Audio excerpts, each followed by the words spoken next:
Quels conseils donneriez-vous pour convaincre les seniors réticents pour une approche au numérique? Je voudrais déjà lui dire que, de toute manière, compte tenu du temps présent, si malheureusement tu n'as pas quelques notions minimum, seulement que d'avoir un téléphone, que tu puisses envoyer un message, tu te coupes du monde. Moi, j'ai voulu le faire parce que je me suis dit, je ne vais pas mourir idiot.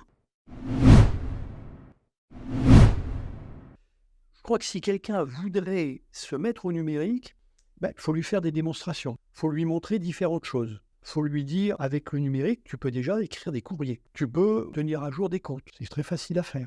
Lui montrer qu'on peut faire du dessin. Lui montrer qu'on peut écouter de la musique. Lui montrer qu'on peut faire de la photo. Et voir avec elle s'il y en a qui vont l'intéresser ou pas. Il y a des personnes qui vont dire, non, ça ne m'intéresse pas, ça je ne ferai jamais, c'est pas mon truc. Il y a sûrement quelque chose qui va dire, tiens, ça m'intéresse ça. Ça, je voudrais bien pouvoir l'utiliser. Si tu veux l'utiliser, il faut que tu apprennes. Donc, on va t'apprendre le rudiment, le strict minimum. C'est vrai que la comparaison est toujours facile entre l'automobile et le numérique. On peut très bien passer le permis, on sait conduire une voiture. À la limite, on ne sait même pas comment on ouvre le capot. Mais après, à l'intérieur, il y a plein de choses. On ne sait pas ce que c'est, mais on sait qu'avec tout ça, ça marche. Mais ça n'empêche pas de prendre la voiture et d'aller faire une promenade. C'est à peu près la même chose.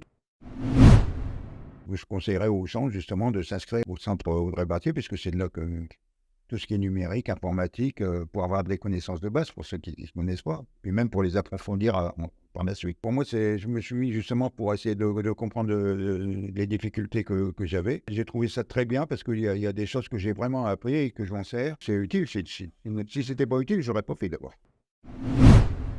Alors moi, je lui conseillerais de s'y mettre, en commençant tout doucement, par un SMS. C'est pas trop compliqué, parce que ça ne dérange pas quand on envoie un SMS, on ne dérange pas l'autre personne. Elle n'est pas obligée de vous répondre tout de suite, donc il n'y a pas de contrainte de ce côté-là. Et par contre, ça te fait un lien. Un SMS, c'est facile à apprendre.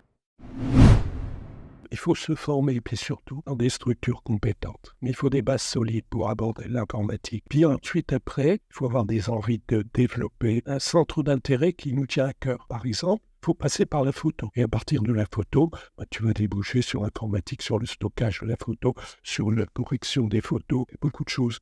Donc, il faut avoir envie, dépasser les blocages, les traiter, puis trouver une solution. Ou abandonner, Mais néanmoins, il faut persévérer. Surtout faire un usage constructif, utile et efficace dans la réalité de notre moment. Un homme de 83 ans pour aujourd'hui. Et surtout, si vous avez besoin d'un conseil, rapprochez-vous de professionnels compétents. Puis surtout, une autre perspective intergénérationnelle. Vous avez des petits-enfants.